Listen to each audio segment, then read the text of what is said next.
Hoe voel jij je na dit resultaat, een 0-0? Ik denk dat het een redelijk te voorspellen uitslag was. Het is als het over 2 wedstrijden gaat, willen beide ploegen niet van bank gaan spelen en zomaar alles opengooien. Ik denk wel dat we, zeker nadat zij met een man minder kwamen, wat meer druk naar voren hadden moeten zetten. Hun iets meer onder druk moeten zetten om te kijken of we het uitdoelpunt konden maken. Ja, dan zie je toch dat je, ondanks dat je het niet wil, dat je toch een beetje op 2 gedachten begint te hinken. Van ja, willen we die goal gaan forceren? Maar ja, je wil er ook geen tegen krijgen. Dus een redelijk te verwachten uitslag, denk ik. Het lukt maar niet om te scoren hier hè, op het kiel voor KV Mechelen dit seizoen. Nee, inderdaad. Maar uiteindelijk je speelt hier 2 keer gelijk. En die ene wedstrijd die je verliest was eigenlijk ook een 0-0 wedstrijd. Uit de spellenvatting wordt die beslist. Dus ja, die wedstrijden hier zijn niet makkelijk. Maar aan de andere kant hebben we ook maar in 3 wedstrijden 1 goal tegen gehad. Wat voor wedstrijd verwacht je volgende week? Ik denk dat het hetzelfde gaat zijn als deze wedstrijd totdat er een doelpunt valt. Ik denk dat je allebei weer niet zomaar alles open gaat gooien. Want ja, er is niks aan de hand en dat geldt voor beide. De wedstrijd zal pas veranderen op het moment dat een van de 2 ploegen gaat scoren. Wouter Franke, wat vond je van de wedstrijd? Ik denk dat het een open wedstrijd was, dat beide ploegen wel iets wilden proberen. En ja, goed, dat is meer dan je soms kon verwachten van zo'n wedstrijd. Ja, na een uur gebeurt er natuurlijk een keerpunt. Is er een keerpunt, het rood voor Jan van den Berg. Hoe vind je dat je ploeg daarop gereageerd heeft? Ja, ze hebben geprobeerd het uit te spelen, maar de omschakelmomenten hebben we niet te goed uitgespeeld. Mede door de staat van het veld natuurlijk. Goed voetbal was natuurlijk niet mogelijk. Dus ja, we moesten het op een andere manier proberen. En op die momenten zijn we net in die omschakelmomenten te onzuiver geweest. En het geluk was niet aan onze zijde vandaag, want anders hadden we de eerste 10 minuten gescoord. Had je getekend vooraf voor een 0-0? Ik tekent voor niks. Ik bedoel, het is altijd een bepaalde wedstrijdsituatie. De wedstrijd loopt op een bepaalde manier. En goed, vandaag had ik daar niet voor getekend achteraf. Het is nog onduidelijk of je een beroep kan doen volgende week op Igor de Camargo. Dat maakt wel een serieus verschil. Hè? Ja, dat is heel jammer natuurlijk. Hè, dat als iemand die zoveel doelpunten gemaakt als die er niet zou bij zijn. Maar dat is nog koffiedik kijken, dus daar moeten we de uitslagen van de scan van afwachten. Heb je dat ook gemerkt vandaag, KV Mechelen met en zonder Igor de Camargo? Maar goed, ik denk het vooral het verschil ligt met hun. Hè. Als Igor speelt, hebben ze er een beetje bang van. Een beetje veel bang van, zal ik zeggen, omdat hij die doelpunt achter zijn naam heeft. Natuurlijk maakt dat een hoofdverschil voor de tegenstander, denk ik.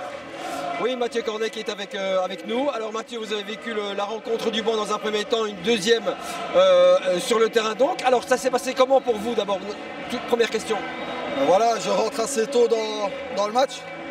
Après le temps de me mettre un peu dans le match parce que bon, rentrer dans une finale c'est toujours assez compliqué. Mais bon, je pense que je suis bien rentré. Il y a eu la mi-temps, on a remis un peu les choses en place. Et voilà, deuxième mi-temps, ils ont le carte rouge. Et je pense qu'après on doit pousser, on doit essayer de mettre ce but et on n'y arrive pas. Mais bon voilà, 0-0 au Berscott, c'est pas mal. Après il faut gagner à la maison. Rentrer dans un match comme celui-là avec de la pression, avec de l'enjeu, vous qui avez eu très peu de temps de jeu cette saison, vous avez une belle carte à jouer finalement. Hein. Oui, après la pression, moi j'aime bien ça. Donc après ça c'est pas un problème. Et c'est vrai que j'ai pas eu beaucoup de temps de jeu cette année, mais voilà, j'ai travaillé à l'entraînement, j'ai gardé la forme. Et aujourd'hui, j'ai su tenir le match sans problème. Donc, voilà. Est-ce qu'il y a un vainqueur moral, Mathieu? Ouais, non, je pense pas qu'il y a de vainqueur moral. Après, nous, ce qu'il y a, c'est qu'on ne perd pas. On est chez eux, on fait quand même le 0-0. Eux, ils ont une carte rouge.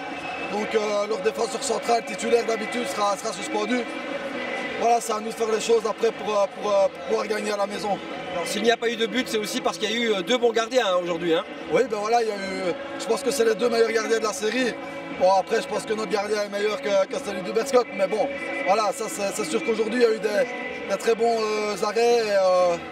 Et voilà, j'espère que le nôtre sera encore meilleur le match retour et que le leur sera moins bon le match retour. Ça va être une semaine très spéciale, j'imagine, et un gros engouement que vous allez sentir au fil des jours, j'imagine, pour ce match retour. Vous aurez normalement un gros avantage avec le public. Hein. Voilà, on joue à domicile. Normalement, on devrait avoir l'avantage. Après voilà, la semaine spéciale, moi j'ai déjà vécu ça avec Roulers et Anvers, donc voilà, je veux dire moi j'ai pas, comme j'ai dit, j'ai pas de pression. faut juste que le groupe soit soudé et je pense qu'on y arrivera. Pour Kaya, qui est à nos côtés. Onur, un sentiment général, un petit goût de trop peu vu le scénario du match peut-être.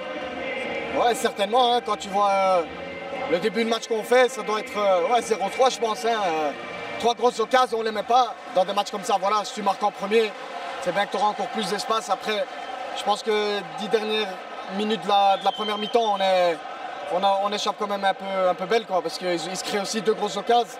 Après, voilà, je pense que deuxième mi-temps, on a la main mise sur le match.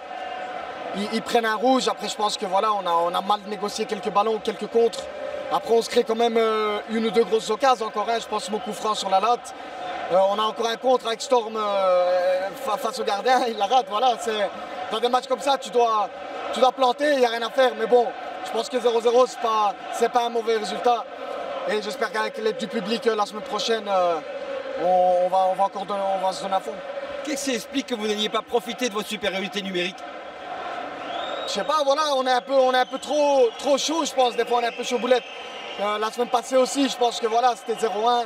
On commence à s'exciter. Là aussi, tu sens un peu d'excitement au lieu de garder la position, d'attendre la brèche. Voilà, je pense que ça, c'est encore un point à travailler. On doit encore négocier un peu mieux ces ballons. Je pense qu'on est encore... voilà, ça, on doit venir un peu mature. Mais voilà, je pense que la maturité qu'on a montrée aujourd'hui, on a fait un match solide, je pense, dans l'ensemble. Et voilà, on n'a pas à rougir. Dommage qu'on n'a pas marqué ce but à l'extérieur qui aurait pu faire la diff. Maintenant, voilà, c'est à nous de faire la différence à la maison. Est-ce que vous n'aviez pas déjà la tête à samedi prochain, justement? Ben ouais, là, on va rentrer. Demain, un petit décrassage, on va se reposer. Après, voilà, on va continuer à bosser parce que ça va être le match de l'année. Hein. Je pense que, voilà, avec voilà, ce format de championnat qui te laisse un peu... allez, t'as pas droit à l'erreur au fait, c'est un peu ça le problème, donc voilà. J'espère qu'on n'aura pas fait tout ça pour rien parce que si on finit pas le boulot la semaine prochaine, ça va faire mal. Est-ce que vous considérez qu'il y a un vainqueur psychologique dans l'histoire? Non, je pense pas, 0-0, voilà, ça va être un nouveau match encore, hein, sauf que voilà, maintenant on aura l'appui du public, je pense qu'il y aura 15-16 000 personnes peut-être la semaine prochaine, et ça doit nous aider à aller de l'avant et faire cette différence qu'on n'a pas su faire ce soir. Oui, effectivement, en compagnie d'Igor De Camargo, qui a eu 2 sentiments dans cette rencontre. D'abord, comment allez-vous, Igor? Pas trop bien, on va dire comme ça pour le moment. Parce que on est toujours dans le show du match. On verra bien demain comme ça va aller avec la blessure. Coup direct a priori, donc pas trop grave a priori. Ouais, c'était surtout mon pied qui a resté au sol. Et c'était, je pense, que le défenseur Prechinenko qui voulait shotter le ballon. Dans la place, il a shoté mon genou avec. On verra bien demain comme ça va évoluer. Sinon, sentiment général sur cette rencontre, bon résultat ou pas? Avec le scénario du match et une infériorité numérique qui est tombée assez tôt. Hein. Je pense que c'était un sentiment qu'on pouvait mieux faire, on va dire comme ça. Parce que surtout dans la deuxième mi-temps, avec un homme en plus, on pouvait essayer quelque chose en plus.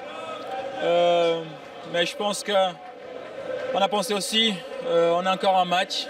Si on ouvre derrière, si on essaye de marquer et qu'on prend un but, c'est pas évident. Donc, allez, on peut être content. On n'a pas encaissé, ça c'est très bien. Et vous avez un peu calculé quoi?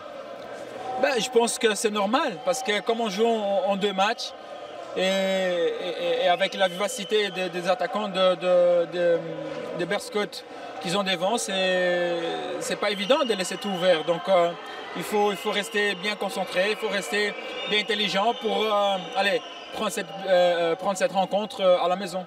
Alors il reste 90 minutes et il faudra marquer avec vous ou pas? J'espère que ça sera avec moi.